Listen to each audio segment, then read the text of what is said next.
Alguns erros cometidos. Christine Dwyer. Amor e Equilíbrio Audiobook. Quarta parte. E um na Cidade do Cabo. E um no Rio de Janeiro.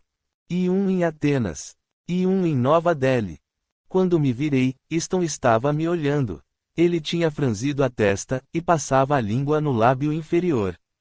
Antes, você só sonhava em ir para esses lugares, falou, olhando para o chão e de volta para mim. Agora, está fazendo planos. Ele abriu um sorriso suave que senti no corpo todo. Easton estava dizendo minhas 3 coisas. Não as besteiras que tinha dito à mesa, mas as que eram só nossas. As que eram importantes. Depois, você vai pisar nesses lugares. Olhei para o cartaz e Easton me observou pregar os alfinetes. Quem sabe quando poderei mesmo ir? Ele suspirou. Vamos depois da formatura. Revirei os olhos. Ah, tá. Easton se endireitou. Estou falando sério. Não tenho dinheiro. Não tenho passaporte. Não. A gente pode economizar. E ficar em albergues e comer comida barata e ligar para minha mãe e implorar por dinheiro para croissants cheios de chocolate na França. O jeito que ele falava me fazia acreditar.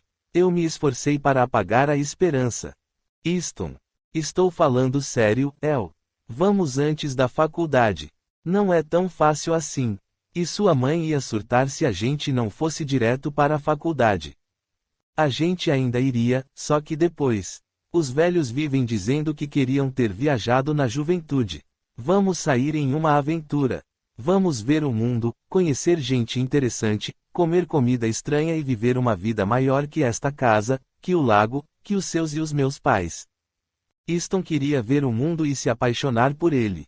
E eu queria ver o mundo e saber que minha vida não era pequena. Eu queria sentir que não precisava ficar onde estava. Não precisava cuidar do meu pai e esperar minha mãe. E queria ir com Easton, mas temia que ele percebesse que, enquanto se apaixonava pelo mundo, eu me apaixonava por ele. Mas, o rosto dele se transformou, ficando triste, e me devastou não saber o que o causara. Só me deixa acreditar que você fará isso comigo. Que você vai e que a gente. E Tucker, ou outra pessoa. Não tem mais ninguém. Não quero ver nada sem você. Easton. Você quer ir? Fechei os olhos e falei a única coisa que sabia que não deveria dizer. A única coisa que me daria esperança. Quero, sussurrei. Quando abri os olhos, ele estava sorrindo. Então nós vamos, e voltaremos totalmente diferentes. Eu prometo. Easton sempre cumpria suas promessas. Capítulo 15. Os sons conhecidos da noite de verão na casa dos Aubrey flutuam no ar quando nos sentamos ao redor da fogueira perto da beira do lago. Luzes suaves cercam o pier, e o céu acima de nós está cheio de nuvens. As cadeiras de madeira são lisas de tão gastas pelo tempo ao sol. Puxo os pés para cima do assento e os cubro com a manta. Isso eu sei fazer. Ouço Ben e Sandri puxarem assunto enquanto bebem vinho. Os garotos contarem histórias. A água lamber a margem tranquilamente. Meu papel aqui é definido e, já que não exige nada de mim, deixo minha raiva constante escorrer e se dissolver no sentimento alegre que flutua pelo ar. Tucker conta a história de quando aprendeu a surfar. Easton está de olho em mim, e eu preciso me lembrar de agir normalmente. Mas o que é normal para mim e Easton? É muito mais difícil do que vocês imaginariam, diz Tucker. Eu rio. Ele é péssimo aluno. Sandri bebe um gole de vinho e eu a vejo olhar para Easton. Eu estava distraído pelo cara que nos ensinou, continua Tucker. Ele tinha abaixado a roupa de mergulho. Não culpe o professor, interrompe Dixon. Você nunca foi atlético. Nem a Elise. Não é um problema. Que caô. Eu entrei no time de basquete quando a gente era criança, diz Tucker para os irmãos. Porque o Matt Brody quebrou o tornozelo, acrescenta Sandri. Tucker balança a cabeça. Ganhar é ganhar, mãe. A Elise agora também surfa. Todos se viram para me olhar. Ela é boa, acrescenta Tucker. Melhor do que eu, na real. A tia deu uma prancha para ela e tudo. Ser melhor do que você não é grande coisa, diz Dixon. Era apenas a prancha velha dela, e acho que usei só umas 2 vezes, explico. Dá muito trabalho para uns 10 segundos de resultado. Easton está quieto, e quero saber no que ele está pensando. Meu autocontrole é hercúleo. Não é essa a questão, argumenta Tucker. A parada é a paz de contar o ritmo e se conectar com a água. Ou ser devorado por um tubarão, digo, tomando um gole de chá. Tucker revira os olhos. Assistiu a um documentário de tubarão e agora se recusa a mergulhar no mar. Finalmente encontro o olhar de Easton. Os olhos dele me queimam, então desvio o rosto. Eu entro no mar, só não quero ficar quicando na superfície que nem uma isca. Não sabia que sua tia surfava, diz Sandry, distraída. Ainda imagino Courtney como aquela menininha que corria atrás do seu pai. Eu sempre quis surfar, diz Dixon. Quando você vier à Califórnia, eu te ensino, falo. Provavelmente já sei surfar, de tanto filme que vi, diz Dixon, sério. Se o Tucker consegue, eu também consigo. Ah, digo, tomando um gole. Tá bom. Dixon bebe um gole de cerveja. Você vai ver quando eu chegar, murmura no gargalo da garrafa. Ah, a confiança indevida dos Aubrey. Deve ser genético, diz Tucker, com um tapinha na perna de Dixon. Pelo menos seu caso não é tão grave quanto o do Easton. Como assim? Pergunta Easton. Tucker sorri. Lembram no 6º ano quando Easton escreveu uma carta para o conselho escolar, pedindo para remover a nota de ciências do boletim? Easton geme. A senhora Crosby. Ah, meu Deus do céu. Achei que aquilo não fosse acabar nunca, diz Sandry.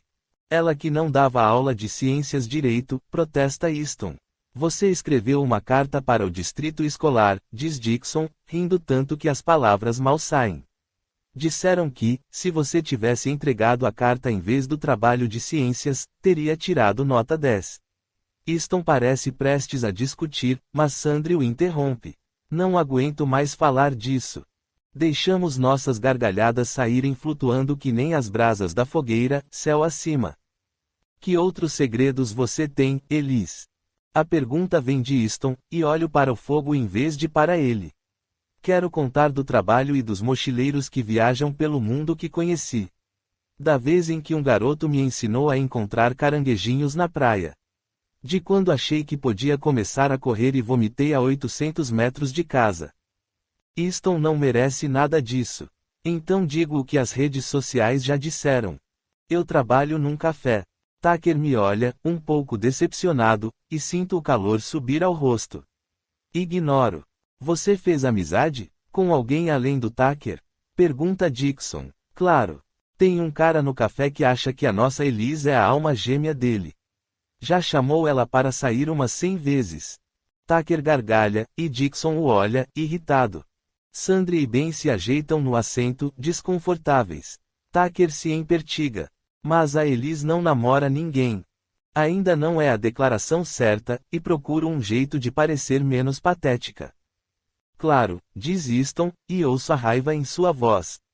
Por que ela namoraria outra pessoa, se tem você? Tucker puxa o lábio inferior e o morde. Ele sabe que uma briga vem aí.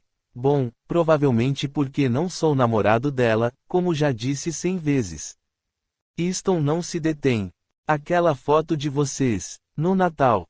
A foto do Visgo. A festa de Natal do café, nós dois fazendo biquinho de beijo, ele me abraçando.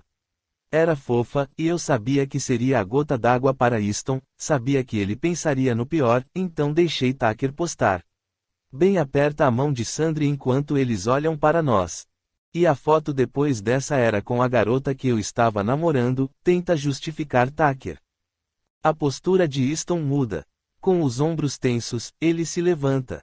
Tudo em mim me diz para segui-lo, mas não posso correr atrás de um garoto que não me quer. Não sou essa garota. Em vez disso, é Tucker quem se levanta e vai atrás do irmão. Quando eles se afastam, Dixon me olha. Desculpa, não achei. Tudo bem, é problema dele e do Tucker. Não tem a ver comigo, na real. Dixon ri. Tudo no Easton tem a ver com você, Elise. O fogo vai se apagando, e o grupo também. Primeiro Dixon, que fica com fome. Depois, Sandry e Ben. Finalmente, quando o último pedaço de lenha vai de vermelho a cinza, eu me levanto. Dentro de casa, Tucker está na cozinha, segurando um copo no filtro de água, os ombros pesados de cansaço. Oi, cumprimento, tudo certo? Ele me vê e assente. Foi só uma conversa difícil. Com o East. Desculpa. Não é sua culpa, a gente tem nossas próprias merdas para lidar. Ele não quis me dar um soco, o que já é um bom sinal, diz ele, dando um gole demorado. Mas eu quis socar ele, o que é um mau sinal. Eu me aproximo e o abraço por trás, encostando o rosto em suas costas. Ele dá um tapinha na minha mão e eu o sinto relaxar no abraço. Espero que ajude. Vai dormir, El. A gente conversa de manhã. Eu o solto e subo a escada em silêncio até a porta do banheiro. A maçaneta não gira quando tento abrir, mas, no segundo seguinte, a porta se abre e Easton aparece na minha frente. Ele olha para o meu quarto. Está se arrumando para dormir? Obviamente é o que estou fazendo, então não respondo e tento passar por ele, mas Easton não se mexe. Acabo parada na porta junto a ele, nós dois de costas grudadas no batente. Daqui, ele está igual. Tem o mesmo cheiro, é o mesmo Easton. O peito dele se mexe devagar enquanto respira, e conheço a sensação macia dos braços dele ao meu redor. Você finalmente vai dormir no seu quarto? Mordo meu constrangimento e o transformo em raiva.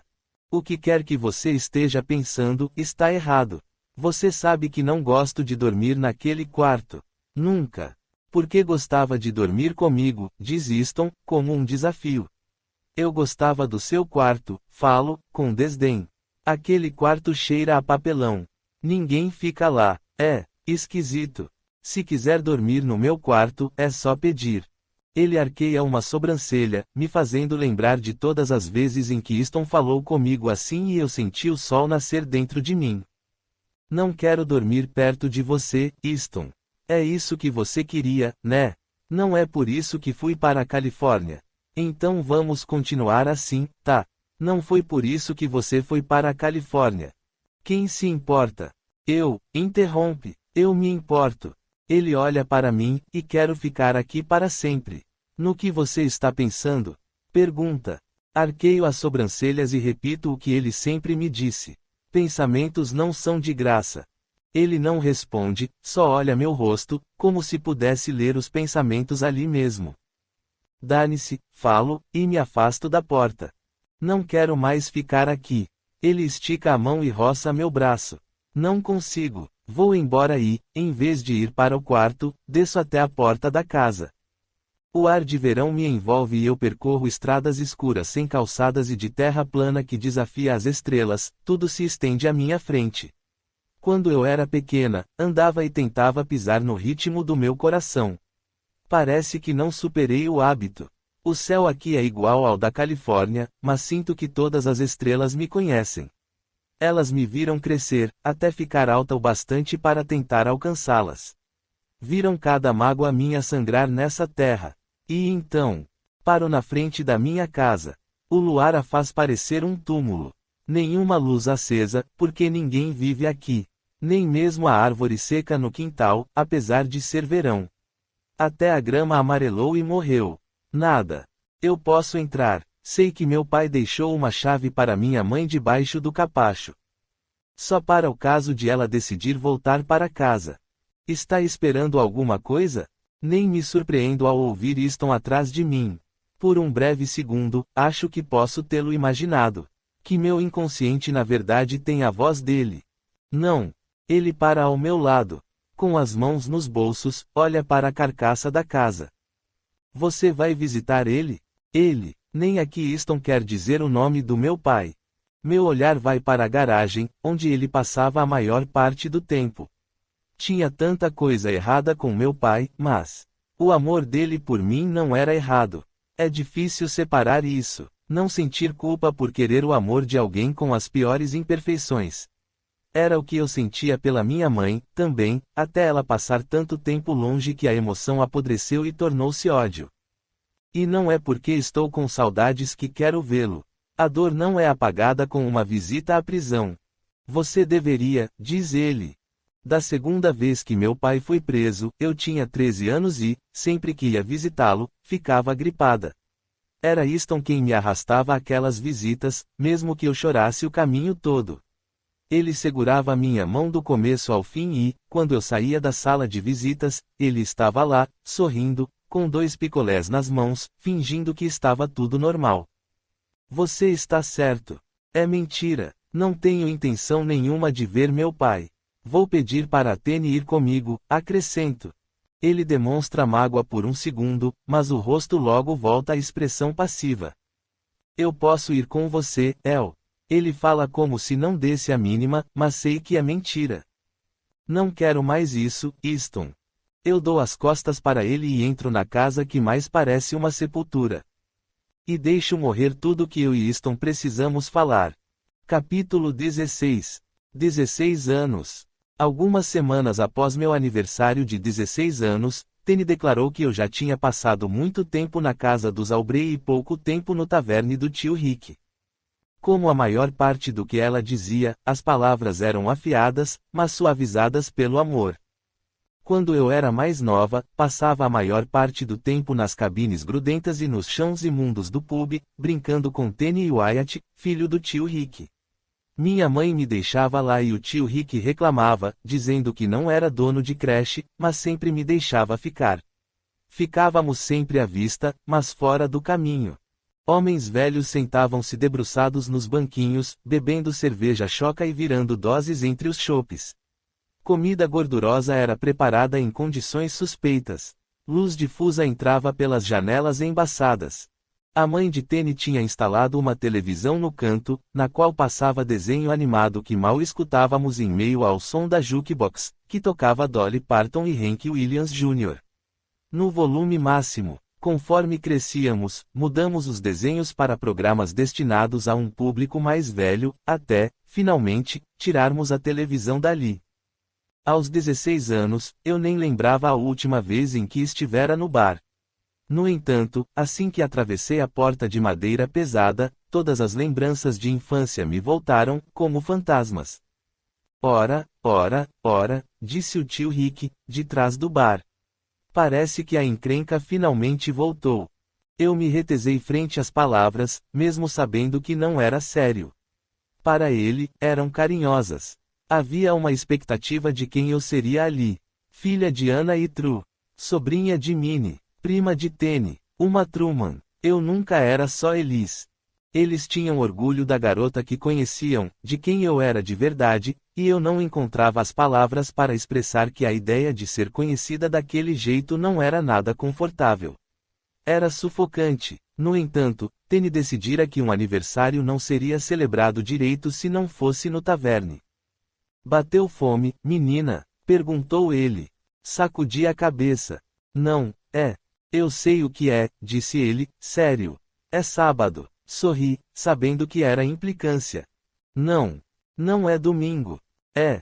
É seu aniversário. Um aniversário importante, interrompeu. Achou que a gente ia esquecer. Eu achava, mas sacudi a cabeça, negando. A questão de ser conhecida assim era a seguinte: às vezes, era bom. Era a sensação de ser vista. Naquele momento, fiquei feliz de ter ido ao taverne para o tio Rick me dizer que se lembrava do meu aniversário. Importante. Wyatt entrou na cabine ao lado de Tenny e largou uma cesta de batata frita com uma vela encaixada no meio. Era uma tradição iniciada quando Wyatt fizera 9 anos e dissera que odiava bolo. Feliz aniversário, disseram eles, em uníssono. Soprei a vela, mas decidi guardar o pedido. Eu, Tenny e Wyatt ficamos ali sentados, juntos, comendo batata e contando histórias, esperando o clima do taverne mudar. Finalmente, as luzes diminuíram e placas de neon pintaram tudo em um arco-íris de cores artificiais. A música foi ficando mais alta conforme as pessoas que entravam e saíam iam usando maquiagem mais pesada e olhares mais sombrios. A mãe de Tenny veio dos fundos para me contar histórias sobre mim e Tenny que eu já ouvira centenas de vezes, e para me lembrar que estava com saudade de ver minha cara.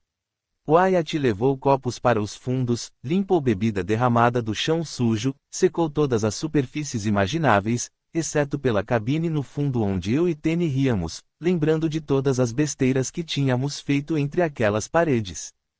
Lembra quando aquele motoqueiro estava prestes a socar um cara e você gritou que ele estava fazendo barulho demais?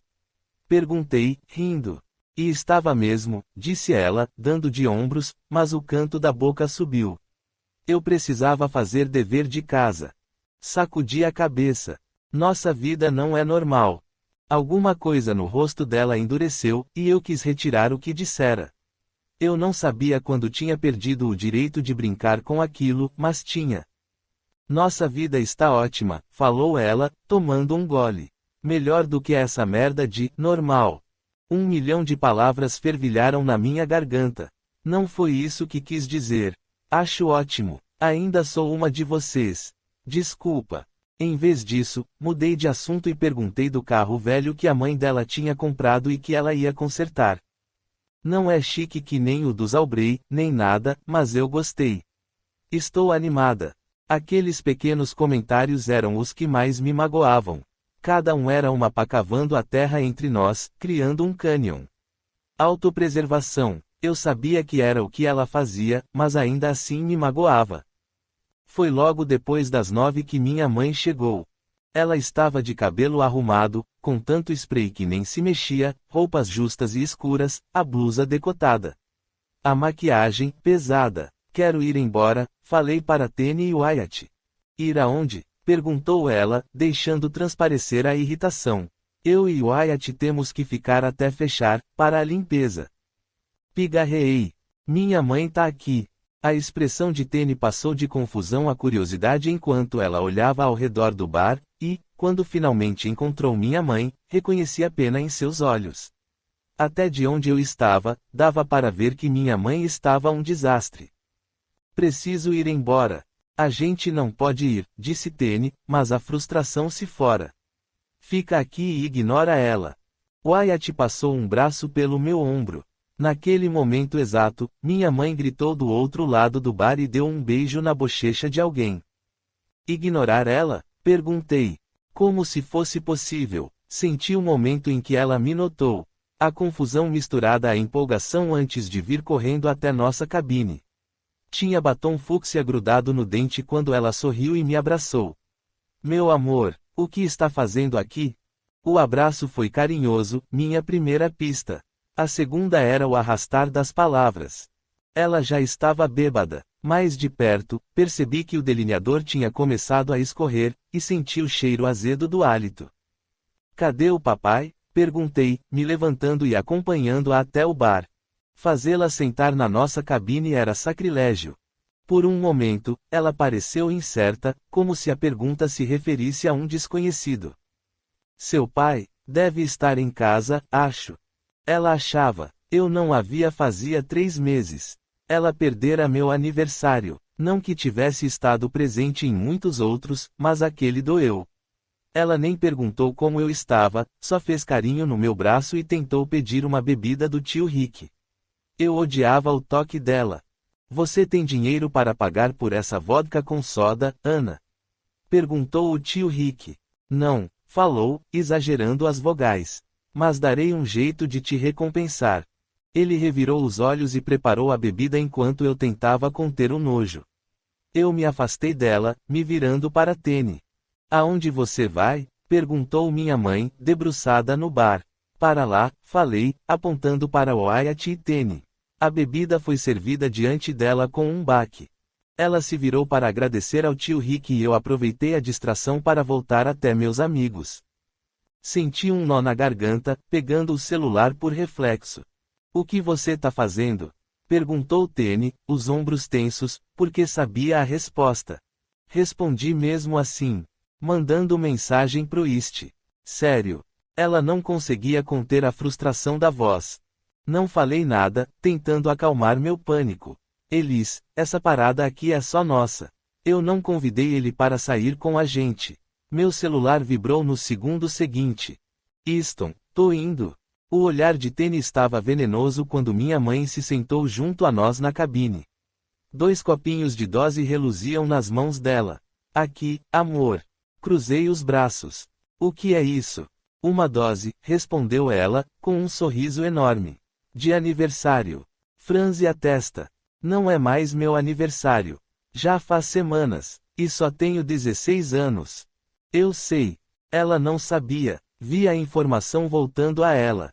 É só umazinha, insistiu. Wyatt esticou a mão e pegou a dose da minha frente, a virou e piscou para minha mãe, deixando o copo vazio na mesa. Ela abriu um sorriso que lembrava o de uma pantera. Viu? Wyatt não tem medo de beber. Wyatt deu de ombros. Cada segundo com ela era uma eternidade, e eu não desviei o olhar da porta. À espera. Quando Easton entrou, senti que finalmente podia respirar. Ele procurou pelo bar, e finalmente me encontrou. E aí? Ele se aproximou com as chaves na mão, girando sem parar. A outra mão estava apertada em punho. Easton Aubrey, disse Wyatt, com um sorriso travesso. Como vai seu irmão? Antes que ele pudesse responder, minha mãe se virou na cabine. Easton. Ele parecia estar considerando dizer à minha mãe exatamente o que achava dela. Como você cresceu? Ela se levantou e se aproximou, como se fosse medir-se ao lado dele. Ele deu um passo decidido para trás, mas ela puxou o bíceps dele mesmo assim. O rosto de Easton se transformou em uma careta de nojo, mas minha mãe não pareceu reparar. Mãe! Eu suava suplicante, outra coisa a acrescentar à lista de motivos para odiá-la. Ela arregalou os olhos. Ainda me lembro de quando você era só joelho e dente. Mudou, né? Ele franziu as sobrancelhas, mas não deixei de notar que tinha corado até as orelhas. Melhor tirar ele daqui, disse Tene, resignada. Vou só avisar tia Minnie que estou indo, falei. Já volto. Entrei na cozinha e vi tia Minnie preparando sanduíches e os servindo em cestas de plástico vermelho. Já vai? Perguntou. Eu. Vi sua mãe lá fora, disse ela, secando as mãos no avental, e deu um beijo suave na minha bochecha. Te amo. Feliz aniversário. Liga pra sua avó. A mãe de Tene era o que eu esperava de uma mãe. Não exatamente como Sandri, que tinha vida fácil, mas uma mãe que passava por dificuldades e ainda assim cuidava da filha. Fazia com que eu me ressentisse ainda mais da minha. Fiz que sim com a cabeça e voltei à cabine. Minha mãe estava tão perto de Easton que chegava a ser desconfortável, a mão no peito dele. De tão chocada, nem me mexi quando ela cochichou no ouvido dele. Easton corou, a segurou pelo punho e afastou a mão dela. Minha mãe riu, jogando a cabeça para trás e expondo o pescoço, se jogando contra ele com vontade. Ele olhou para a boca dela, por onde ela passava os lábios. Cacete, falei, e me mexi sem pensar, me colocando entre minha mãe e Easton. Vamos embora. Já, choramingou minha mãe. Vamos pedir a saideira antes. A sugestão era para Easton, não para mim. Você não precisa beber mais nada, falei. E ele tem 16 anos. Que nem eu. Esperei que ela sentisse vergonha, mas só passou a língua pelo lábio inferior e sorriu. Ele não parece ter só 16. E olhou para a calça dele. Porque eu tinha esperado algo diferente. Olhei para Wyatt e Tene. Valeu pela ajuda. Tene sacudiu a cabeça. Foi você quem convidou ele. E era isso. Easton merecia aquilo, porque eu o tinha convidado, e eles achavam que ele não deveria estar ali. O pior era que eles estavam certos. Eu não sentia necessidade de proteger Wyatt da minha mãe. Mas Easton era meu, a única coisa que era só minha. Lá fora, respirei fundo o ar fresco da noite e abri a porta do jipe de Easton. Sentei lá dentro em silêncio, a música abafada do taverne flutuando até nós. Sob as luzes neon, na noite sem estrelas. Eu sempre adorara luzes neon. As cores fortes pintavam tudo que tocavam. Azuis, amarelos, cor-de-rosa e verdes. Tentei me lembrar do rosto da minha mãe sem elas, mas não consegui. Rosa na face, inclinando a cabeça para trás numa gargalhada. Azul, levando um copo à boca. Amarelo, o brilho da noite se esvaindo. Verde nas ruas escuras, andando de volta para casa. Preto debaixo dos olhos. Eu conseguia pintar minha mãe nas cores do taverne, mas não me lembrar dela à luz do dia. Você pode chorar, disse Easton, finalmente. Eu não queria chorar, queria gritar. Não, respondi baixinho. Sua mãe não fez de propósito. Eu me virei para ele. Que parte? Esquecer meu aniversário? E minha idade? Tentar te agarrar? Não ligo para o que sua mãe faz, Elise. Ela é uma pessoa horrível que só passa vergonha. E me fazia passar vergonha também. Porque, por mais que eu fugisse e tentasse me distanciar dela, sempre seria sua filha. Nada mudaria isso. Era uma verdade humilhante. Vamos embora?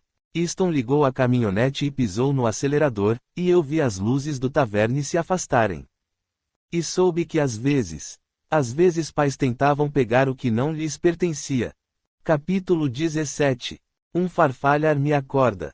Antes de abrir os olhos, penso no que farei se um animal tiver se apossado da casa enquanto eu não estava. Faria sentido que um bicho morasse ali.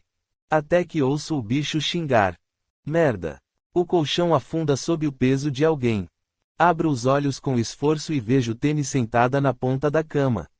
O cabelo dela está solto e volumoso na altura dos ombros, que nem a juba de um leão, e ela me olha com o nariz torcido de nojo.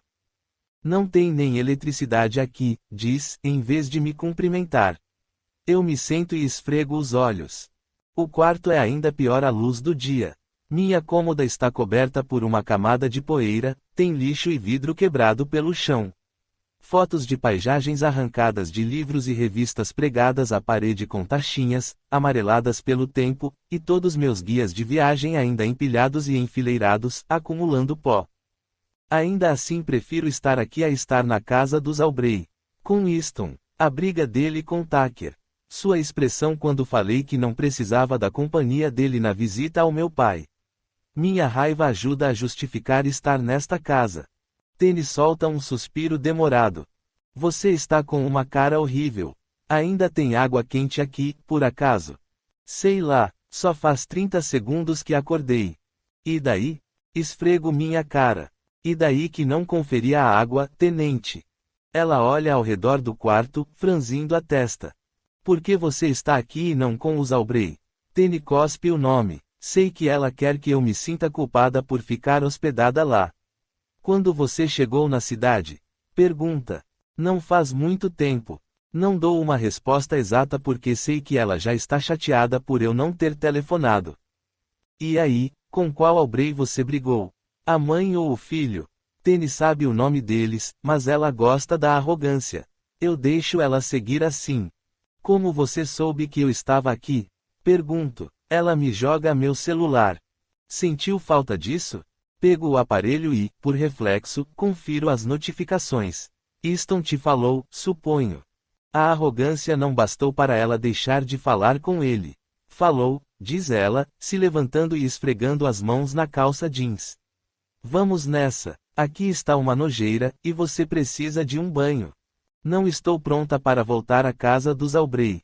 Pensar em entrar lá depois de ter saído emburrada que nem uma criança faz com que eu me sinta boba. Vamos aonde? Para a casa da vovó. Tenho ficado lá porque minha mãe está trabalhando no centro. Te empresto umas roupas, diz Tenny, e faz uma careta para a cama quando me levanto, o que eu ignoro. Seria bom conferir se você não tá com piolho. Você tem ficado na casa da vovó? Olho para os sapatos enquanto me calço. A rejeição dói. Nunca teve espaço para mim na casa da vovó. Não a longo prazo. Ela pode até se preocupar com o filho preso, mas não com a filha dele, que ficou sem os pais. É, com todo mundo, diz ela, como se fosse inconveniente. Eu me levanto e respiro fundo, colocando o ressentimento tão fundo que não o alcanço. Passamos o trajeto até a casa da nossa avó em silêncio no carro, e sinto a sujeira da noite anterior grudada à pele. Mal posso esperar para tomar um banho. A casa dela continua igual a todos os dias da minha vida. Azul desbotado, as janelas venezianas brancas quebradas. O gramado tem partes secas e a jardineira na frente do quintal tem um arbusto mal podado de alecrim. Vários carros velhos estão estacionados na entrada, e meu primo Gessé está sentado em uma cadeira de plástico no meio do quintal, só de calção de banho. Tem um cigarro pendurado na boca e uma lata de cerveja no chão, perto da perna da cadeira. Não preciso nem me aproximar para saber que já está aberta. Ele está debruçado no celular, digitando furiosamente. Tem quase 7 anos a mais do que eu, mas sempre morou na casa da nossa avó. Saio do carro e vou até ele. Oi, Jess, digo. Ele me olha devagar e solta uma baforada de cigarro pelo canto da boca. Olha só, Califórnia, quando você voltou? Ela não voltou, diz Tenny, a caminho da casa. Só está de visita. Melhor assim, diz ele, pegando a cerveja. Você tá com uma cara horrível. Aponto para a lata. Café da manhã? Ele abre um sorriso torto. Tenho que me manter hidratado. Quer um gole? Agora não. Virou a noite na farra com os riquinhos. Um jogo louquíssimo de badminton. Arqueio a sobrancelha. Você por acaso sabe o que é badminton? Elis. A voz da minha avó chega a mim no quintal, e a vejo na varanda. Cabelo grisalho, prateado, caindo pela frente do ombro, o rosto coberto de rugas da idade e de uma vida dura que nunca lhe fez favor algum. O quadril largo e os ombros estreitos estão cobertos por um conjunto de calça e camiseta rosa claro. Eu estava me perguntando quando você ia aparecer. Arrasta essa bunda pra cá e toma um banho para eu ver sua carinha linda. Sorrio. É assim que ela fala com todos os netos. Uma mistura de irritação e amor. Foi aí que a Tenny aprendeu. Abraço minha avó e sinto o cheiro de talco e lavanda presente em toda lembrança que tenho dela. Tá bom, diz ela, com um tapinha nas minhas costas. Me dá outro abraço depois do banho. Lá dentro está tudo igual. Minha avó tem 5 filhos. 4 homens, e minha tia Courtney. As conquistas e vidas deles são registradas em tranqueiras cobrindo todas as superfícies e cantos ocupáveis. Os móveis são de carvalho, cor de mel, e mantas de tricô coloridas e puídas cobrem os sofás velhos. Tudo cheira um pouco a panela de ferro no fogão e a fumaça de cigarro. A única regra da casa é não faça bagunça na cozinha. Meu primo Eric sai da sala de jantar com um sanduíche na mão. É o Mel, o que aconteceu? Pergunta, olhando para minhas roupas amarrotadas. Deve ter sido grave, para você vir parar aqui. É brincadeira, mas ainda dói. É bom você ter deixado a cozinha limpa, diz minha avó para ele. Ele acena para ela. Por que você voltou? Vim tomar banho. Ele assente, porque, na casa da nossa avó, é uma explicação perfeitamente aceitável. Essa casa é um porto de escala, um abrigo. A porta está sempre aberta. Ninguém bate, ninguém pede para pegar comida da geladeira, espera-se que todo mundo trate o lugar como a própria casa. Menos eu, quando perguntei se podia morar aqui no meu último ano de escola, depois que tudo aconteceu, minha avó disse que não tinha espaço. O que significava, na verdade, que ela não queria que eu ficasse aqui, porque eu tinha outras opções. Podia sempre ir à casa dos Aubrey, a San Diego. Ela precisava priorizar as camas, e eu não era prioridade. Ali parada, me sinto outra. Não exatamente uma deles, mas também não outra coisa. É como me sinto em todo lugar. O corredor do banheiro é coberto por fotos emolduradas. Fotos velhas, dela e do vovô, que morreu muitos anos antes de eu nascer. Fotos em tons de sépia da época em que meus tios estavam na escola e de festas ficam espalhadas entre fotos de bebê e de formatura dos 13 netos. No banheiro, vejo uma dúzia de frascos de shampoo e condicionador baratos enfileirados no parapeito da janela. Tem uma toalha puída rosa chá e umas roupas que sei que Tenny deixou ali enquanto eu falava com Eric. Tomo banho o mais rápido possível, me visto e vou com Tenny até o quintal dos fundos, coberto de móveis enferrujados e quebrados. Tenny se senta na cadeira de palha gasta que sempre gostou e eu me sento no banco ao lado. Tá com fome? Tem comida na cozinha, diz. Ouço a voz da nossa avó gritando com Gessé e sacudo a cabeça. Daqui a pouco pego. Tenny põe um cigarro na boca e acende o isqueiro. Ela nunca gostou de cigarro eletrônico. Diz que a sensação é diferente. Certamente não tem nada a ver com o fato de que ela pode sempre roubar os cigarros da nossa avó. Vai visitar seu pai? Massageio a tensão do meu pescoço. Pareço estar sempre fugindo dessa pergunta. Vou, sim. Ela traga uma vez, a ponta do cigarro acesa, ardendo vermelha. É assim que me sinto em relação ao meu. Fumaça cinzenta escapa da boca dela ao expirar. O pai dela não está preso, até onde sabemos, ele está no Alasca, trabalhando em um pesqueiro. Deixou a mãe dela com um bebê e sem família. Nossa avó cuida delas. Ela paga pelos erros dos filhos. Porque é isso o que família faz. Você chegou a falar com ele? Pergunta. É estranho, porque nunca falamos muito do meu pai. Um pouquinho. Ele perguntou da escola e da Califórnia, digo, passando a língua pela boca. Nem pediu desculpas. Desculpas. Por quê? Certo. Eu ter sido presa não foi culpa dele. Aqui, não. É responsabilidade da polícia. Como puderam prender uma criança? Porque estavam remexendo nas coisas do meu pai. Se o tivessem deixado em paz. O que fiz não foi bondade, burrice nem impulso. Foi esperado. Porque família é assim. A gente paga por coisas que não são nossa culpa. Sacudo a cabeça e olho para a terra coberta de guimbas de cigarro. Eu não quero ir. Quanto tempo você tem até precisar voltar para os Albrey? Eu deveria estar lá agora mesmo. Ajudando Sandri a cortar itens da lista. Talvez eu não volte. Tene me olha, impaciente. Vai voltar, sim. Ela fala como se fosse esperado, e com um pouco de decepção. Odeio isso. A expectativa de que eu sempre escolherei os Albrey, mesmo que eles tenham me mandado embora. Passamos o resto do dia vendo meus primos beberem e fumarem demais e reclamarem que ninguém paga um salário decente. Reclamam de gente rica e do governo, da faculdade, de universitários. Planejam esquemas para ganhar grana fácil e sonham com o que farão com todo aquele dinheiro. Bebem, implicam uns com os outros e contam histórias constrangedoras, e minha avó fala de todas as semelhanças que temos com nossos pais. Penso no meu pai e em como ele estaria ali. Ele riria um pouco mais alto do que deveria, com uma lata de cerveja na mão, um cigarro na outra. Eu o vejo em todos os rostos ao meu redor. Penso na tia Courtney e noto que nem minha avó, nem ninguém perguntou por ela. Vejo todos os aspectos em que ela não se encaixaria mais aqui. Eu me pergunto se comigo será assim.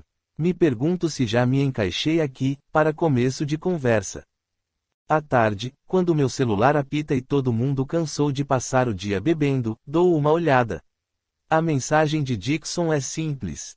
Dixon. Jantar? Elis. Tô na minha avó. Vem me buscar. Dixon. Me encontra na porta. Enfio o celular no bolso e Tene sacode a cabeça antes mesmo que eu diga o que vou fazer. Mais decepção. O que não espero é que Dixon apareça na viatura. Não espero que todos os meus primos me olhem como se eu os tivesse traído. A aceitação resignada da minha avó. Vai, diz Tene. Você iria de qualquer jeito. Tenente. Mas não tenho mais nada a acrescentar. Ela está certa. Ela sorri, com ironia. Te vejo por aí da próxima vez que alguma coisa der errado. E é justo. Capítulo 18. 16 anos. O celular de Easton apitou ao meu lado da mesinha de cabeceira. Ele estava com o braço jogado na minha cintura, como era típico quando o despertador tocava aos sábados, indicando a hora de ele ir nadar. Eu o cutuquei, tentando me agarrar ao sono que já se esvaía. Ele apoiou o cotovelo no colchão ao lado da minha cabeça para se levantar e se esticar por cima de mim, pegando o celular. Senti o peito dele roçar meu rosto e tentei disfarçar que me aproximara dele por hábito. Deveria ser simples. Ele apertaria o botão e voltaria a dormir. No entanto, ele passou tanto tempo olhando para o celular que eu soube que alguma coisa estava errada. Merda, disse ele, se sentando. Merda, merda, merda. No segundo seguinte, ele já estava de pé, pegando a sunga. Eu o vi ir até o banheiro, sem nem fechar totalmente a porta. Ele saiu passando a mão no cabelo e olhou pela janela. Você precisa levantar e ir pro seu quarto. É o quê? Perguntei. Ele nunca me mandava ir para o meu quarto. A Sarah tá aqui. Eu me sentei. Aqui, em casa. Na porta, esperando eu abrir. Eu me joguei de volta no travesseiro. E daí? Ele parou de se mexer e me olhou, atento. Elis, você não pode estar na minha cama quando a Sarah subir. A discussão estava na ponta da língua. Todo mundo sabia que eu e Easton éramos próximos. Mas aquele jeito que ele me olhava era diferente, e o problema não era eu.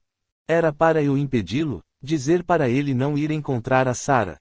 Minha pele queimava de vergonha, mas sorria ao me sentar.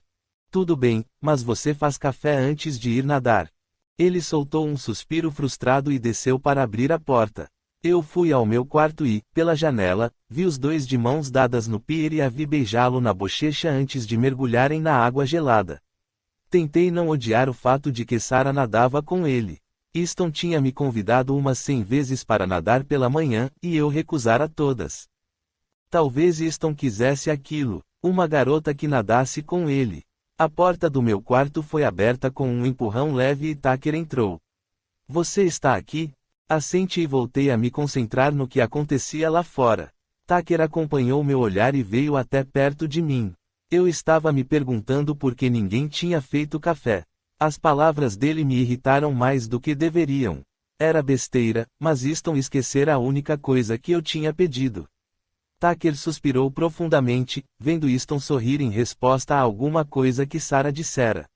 Ela deu um tapa leve no ombro dele, e eles andaram juntinhos até a casa. Que nem um casal. Ela é bonitinha. Soltei um gemido resmungado. Tucker deveria ter rido, feito piada, mas, em vez disso, apenas me olhou. Não faz isso. O quê? Isso. Não deixar ele ser feliz. Deixa ele curtir isso. Você sabe que não vai durar, deixa ele se divertir. E se durasse? E se não fosse só diversão? E se ele continuasse a esquecer meu café? A me esquecer? Elis, você sempre faz isso. Sempre que acha que este pode prestar atenção a alguém além de você, você o puxa de volta. Não faça isso dessa vez. Tucker saiu do quarto. Esperei por Easton, mas senti o cheiro do bacon de Sandry e ouvi a gargalhada de Sarah. Eu me deitei e cobri os olhos com a mão, sentindo a rejeição me sufocando. Se Easton me quisesse, ele iria me procurar. Se Sandry estivesse preocupada com minha comida, me chamaria. Se. Mas a fome me venceu e eu fui até a cozinha.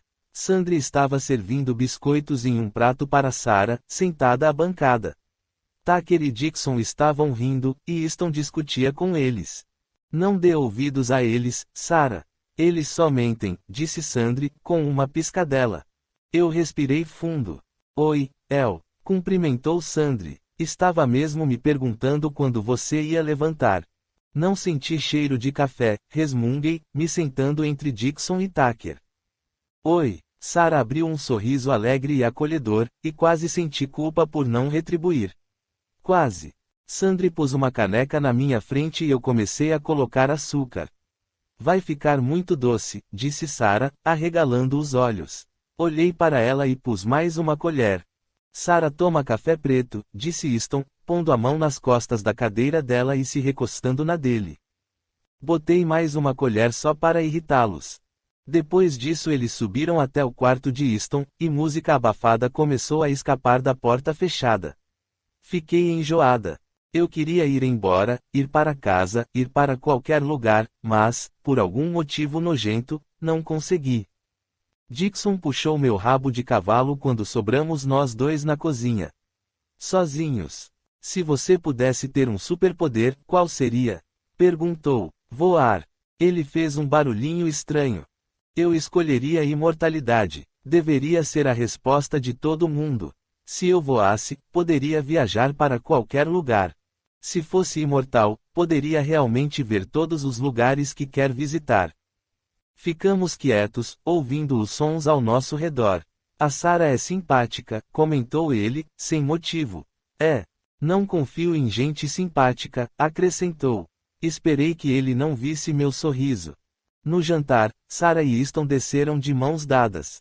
O segredo do que acontecera lá em cima estava bem na cara deles. Eu nunca mais entraria naquele quarto.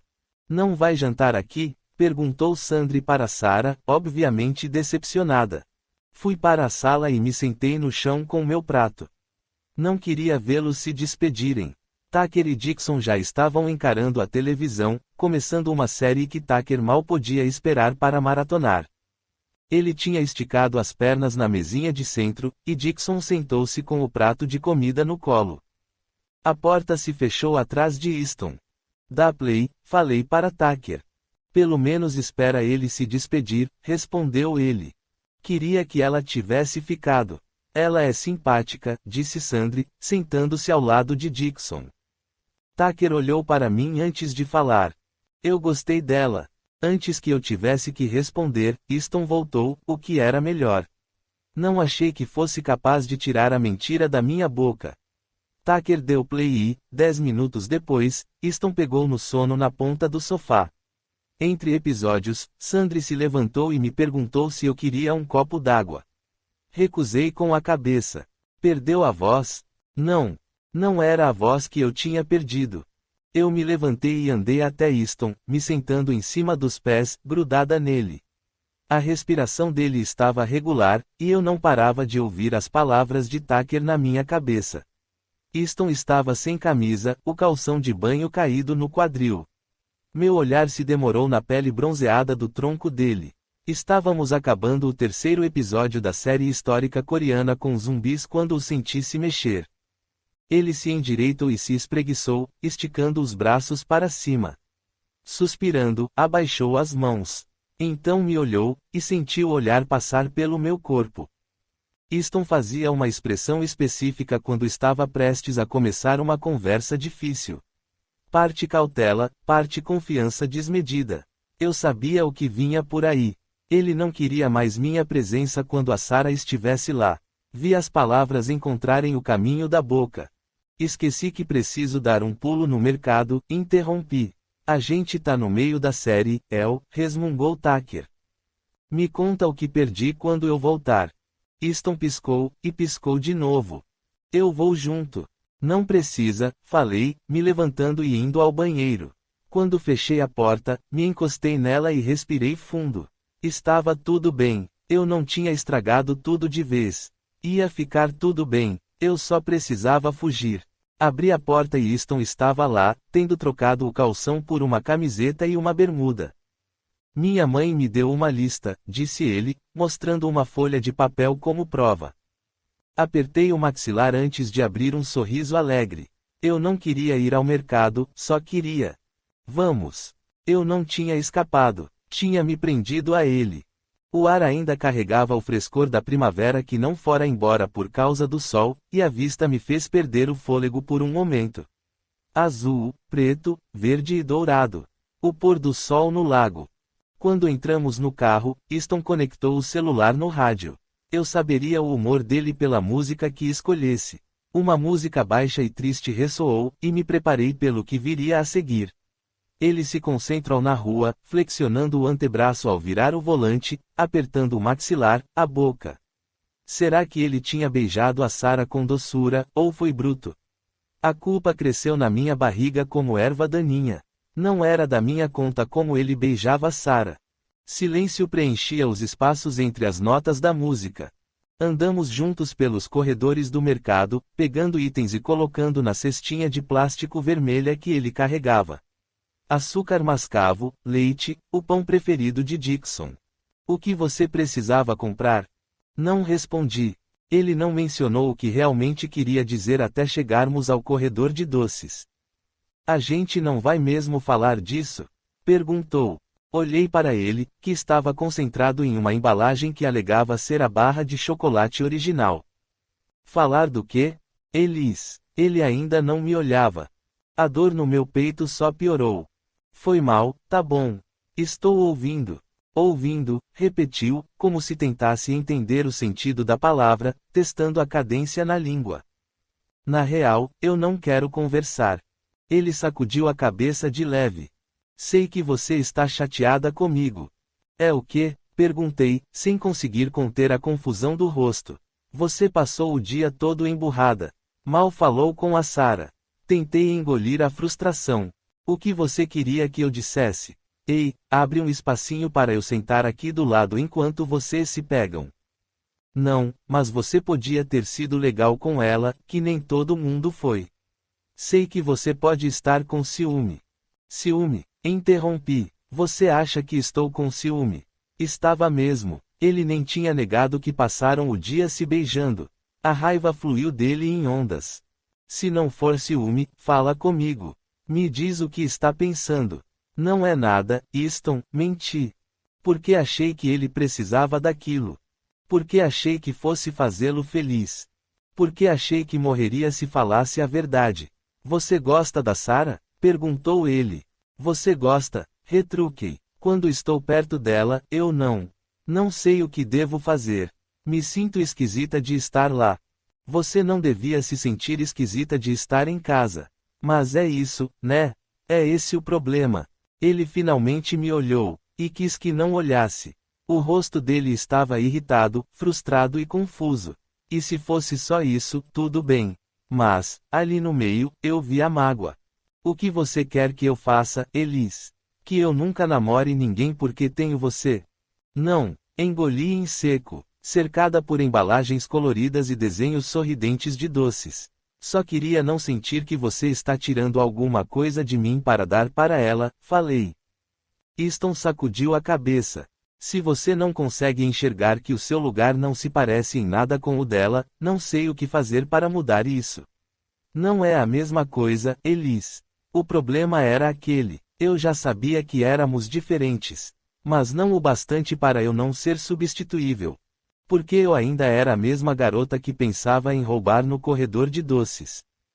Capítulo 19.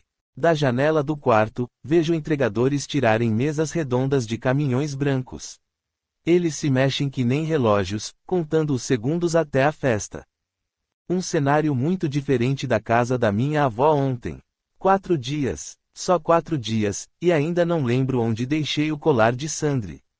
Esfrego as têmporas e tento pensar no lugar onde o guardei antes de me mudar para San Diego.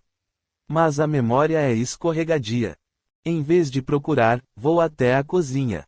Olho pelas portas abertas para o quintal, tentando me livrar da sensação que me atinge.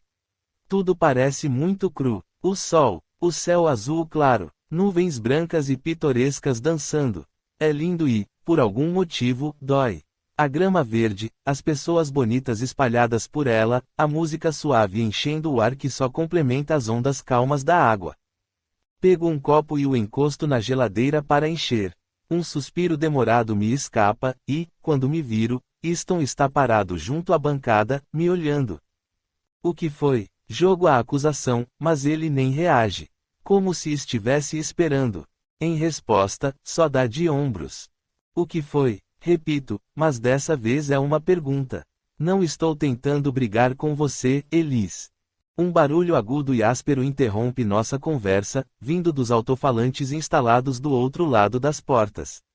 Olhamos para Dixon, que levanta a mão, segurando cabos.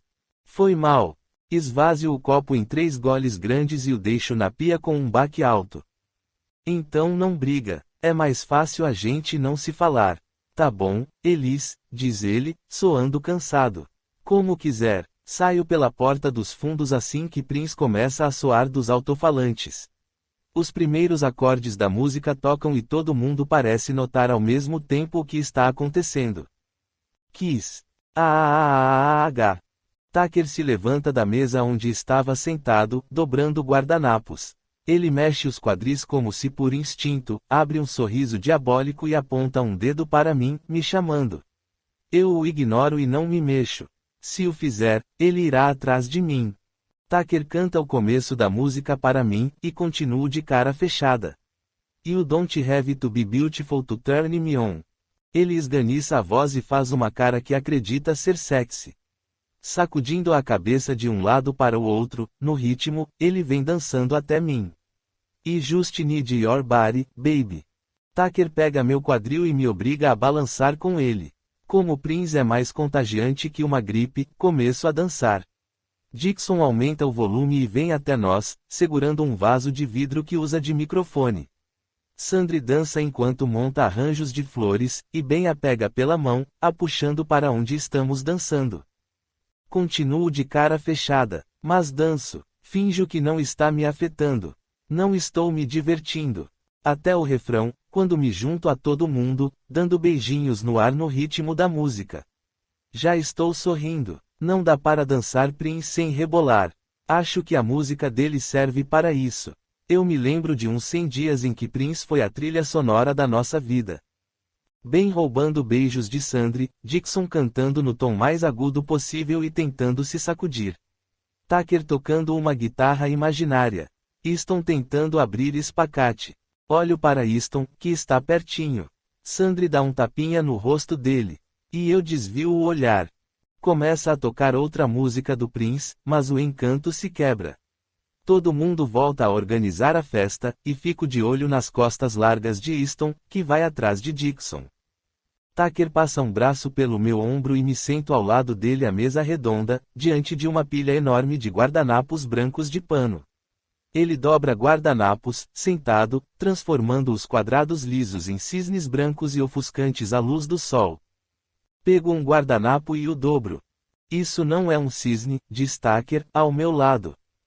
É praticamente um cisne, falo, observando o que minhas mãos criaram.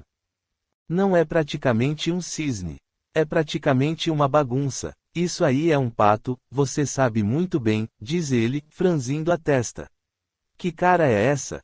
As mãos de Tucker são ágeis mexendo o pano. Não tô fazendo cara nenhuma. Você dormiu na casa da sua avó ontem? Pergunta. Não, Dixon me buscou para jantar e dormi aqui. Por quê? Um barulho reflexivo sai da garganta dele, e ele acrescenta o cisne pronto à pilha. Você fica mal-humorada quando volta da casa da sua avó. Não fico, não. Talvez fique, mas não quero que ele fale disso. Não quero que ninguém fale disso. A Tenny estava lá? Faço um barulho de afirmação e vejo Dixon carregar um alto-falante até a pista. E sua avó? Continua Tucker. Ele está dando indiretas, o que me irrita. Se minha avó estava na própria casa. Repito, para ele ver como é ridículo. O que você quer perguntar? Tucker olha para mim e de volta para o guardanapo. Vocês falaram do seu pai? Mordo minha bochecha com tanta força que sinto gosto de sangue. Falamos. Você vai. Deixa ela em paz, Tuque, interrompe Easton, antes que ele termine a frase. Ele está pegando lajotas de uma pilha ao lado da nossa mesa. Juntas, as lajotas vão formar a pista de dança. Sandri anda implorando para Ben instalá-las permanentemente, mas Ben não concorda, alegando alguma coisa ligada a valor de revenda e investimento imobiliário. Fico irritada por Easton tentar brigar com Tucker por mim. Não preciso disso. Dou um nó no guardanapo em minhas mãos em vez de dobrá-lo na forma de um cisne. Não estou implicando com ela, tenta explicar Tucker. Ela só anda. Só deixa para lá, diz Easton, levando as lajotas para o outro lado do gramado. Se ela quiser visitar o pai, vai visitar. Como se ele me defender não fosse nada demais. Falando em coisas que você quer deixar para lá, quais são seus planos para depois das férias? Olho de Tucker para Easton, confusa. Easton se vira para Tucker com um olhar furioso. Cala a boca, diz ele, a voz tensa. E deixa a Elise em paz. Engulo as palavras que enchem minha boca e só a abro quando tenho certeza de que minha voz vai sair firme. Não preciso que você me defenda. Tenho boca. Diz Easton, parando o que está fazendo, o rosto se transformando em surpresa. Eu só. A verdade é que Easton sabe que não quero falar do meu pai. Claro que sabe, ele também estava lá, sente tanta raiva quanto eu. Mas ainda é meu pai, e a raiva que vem de falar dele é minha. Forço minha voz a soar frustrada e definitiva. Então, só não somos amigos, não nos falamos, então só pare. Easton abre e fecha a boca. E abre, Elise, chama Ben, segurando um poste de madeira alto. Vem me ajudar? É aí que vejo todos os olhares atentos a nós.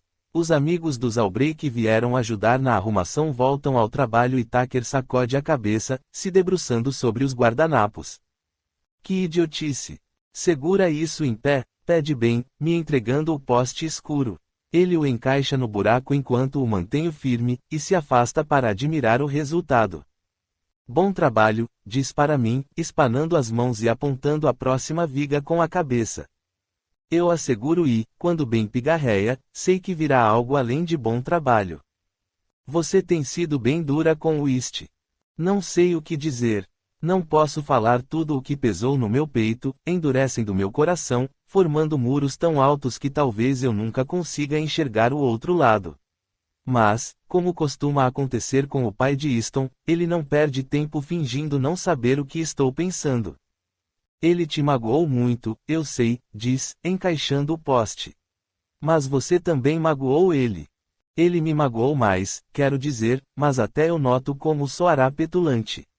Muita coisa aconteceu. Pois é, diz ele, pegando outro poste. Sei de tudo que aconteceu com a polícia.